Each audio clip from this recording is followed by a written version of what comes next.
Welcome to the Romance Seminar. I'm your host, Jay Green, coming to you live from Richmond, VA, 804. I wanted to talk to you a little bit about what's going on in my life a little bit, tell you a little bit of history. Back in 2003, I think, I started doing youth ministry.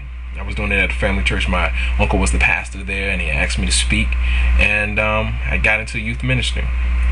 And that was the first time, I started really realizing that, I could speak in front of people and really deliver a message that people really wanted to hear. Over the last few weeks, I've been thinking about the videos I've been doing. People like, why do you do the videos and all this other stuff? And I've really been, feeling, well, let me go back.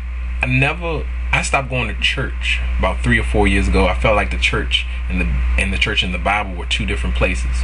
A lot of people say, well, you come to my church and it's a lot different. I go to church, it's the same. 95% of the churches I think I've been to, not that they are, that I've been to, actually are the same church. Some people are called, some people want to make money, and some people just don't know what the heck going on. And I've had this problem with money in the church for such a long time now. I understand that the Christian church or the Protestant church comes from the Catholic church, and the Catholic church comes from the Jewish church or the synagogue. And the difference between the synagogue and the Jewish church is the fact that one believes Jesus was God. And then from there, you go into all these different principles and beliefs. But then I started thinking about it, and it kind of struck me that, and I might be getting a little too religious for people, so if I'm getting too religious for you, turn it off. I just wanted to share a little thought, as I always do. Doesn't money excuse you from the fact of responsibility? If I give $100 to a poor person or a homeless person, don't they use that money as a tool to go get other people to do things for them that you could do for them? For instance, you could give them canned goods, you could actually give them a hot shower, you could give them a ride to the store, but you give them that money and they can go ask other people to do it for them in exchange for the money. So I started thinking about one of those scriptures in the Bible where it says, render unto Caesar what is due unto Caesar, but render unto God what is due unto God. And I started thinking to myself, I said, well, God gives us life. What's the first thing he does in the morning for you? He breathes life into your body so you wake up every morning. Some people, you have to admit, don't wake up every morning.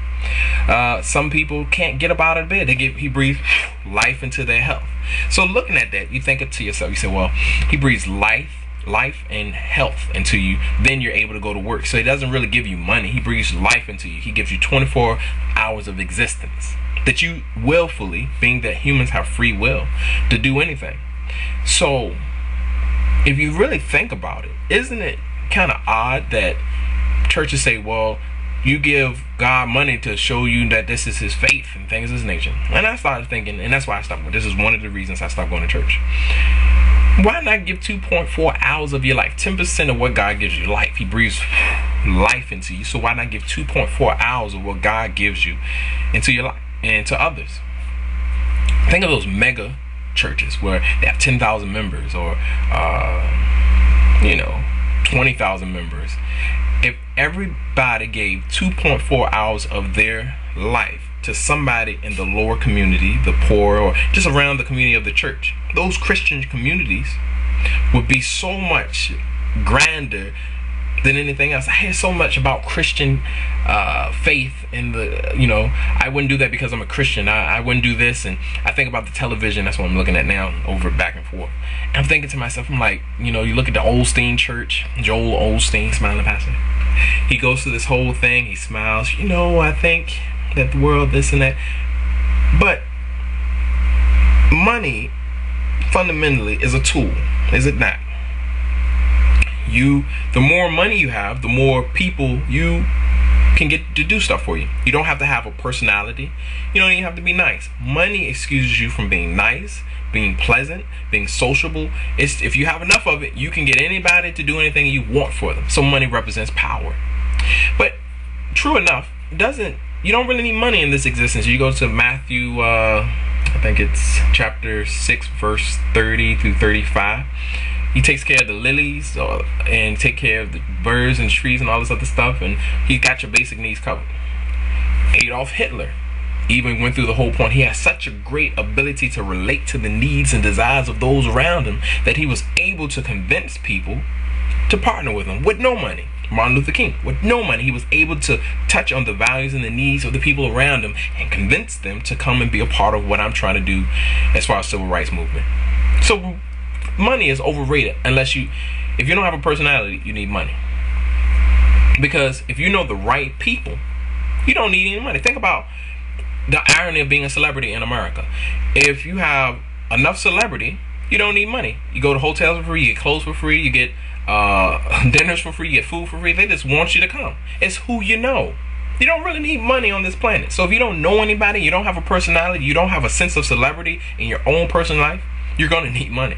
Because you got to convince people otherwise to do things for you. But let's bring this back to what's going on in the church. And so as I think about it, you think about this whole idea of how they talk about financial breakthroughs and you do this and do that. And then Jesus gave a parable to a centaur, which is a Roman senator. And the centaur said, well, come, help me. And what can I do to get into heaven? He said, well, give up your riches. And he said, well, I got oxen, I got sheep, I got all this stuff. And I can't get that up. My family worked on this, family before, and it's due to me. So then Jesus supposedly chuckled and he said, well, it is easier for a camel to go through the eye of a needle than for a rich man to get into heaven. Yet you hear all these sermons talking about money. You hear all these sermons talking about this, and money can turn into an idol. In and of itself, people can worship money. Money, if you get a pile of money, if you don't know anybody, if you live on a desert island, no matter how much money you got, you don't have any more power. The power is over convincing people to do stuff for you. Money, that's the whole point. Convince people to do stuff for you. So, in closing, I'm looking at them like, well, this doesn't make any sense, Money excuses people from having to do stuff. Money, if you have in your church, if you have a community service organization or committee, that's it, community service committee, you donate extra money to this committee and they come up and get volunteers and they go do it. That community service community excuses the rest of the church from having to do community service. Give 10% of what God gives you. He gives you life. How your life would be changed if you look in the face of a child that's in need of a father and a mother. Your life would change if you had to go to a soup kitchen and give out soup to the poor and to the homeless. Your life would change if you had to go read books to the senior, the sick, and the shut-in. Your life would change if you go forth and be a part of this community. Jesus marched around to the lepers. He marched around, and the Christians keep talking about how we want to be like Jesus. But they don't even realize that the guy marched around to everybody. He didn't send money. He didn't write a check and send checks to the poor. He didn't send checks to the lepers. He didn't send checks to all the people that were in need of contact, human contact. Relationships is what I'm saying, what the Bible's about. And I think people forgot that. Money really doesn't have a place in the church. Even so, Habitat of Humanity has proven that the average person can build a house with no skills. You just have a contractor out there telling everybody what to do. How much more pride would you have in your church if everybody had to go build the darn thing?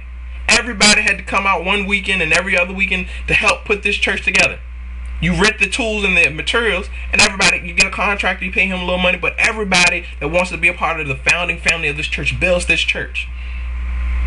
Why don't people want to get their hands dirty? I don't have time. But wouldn't that be a true testimony on how you trust in God? Your God, if it's a Christian God, Jehovah, Elohim, and all that stuff. I'm just thinking about it. Money has no place. It's a tool.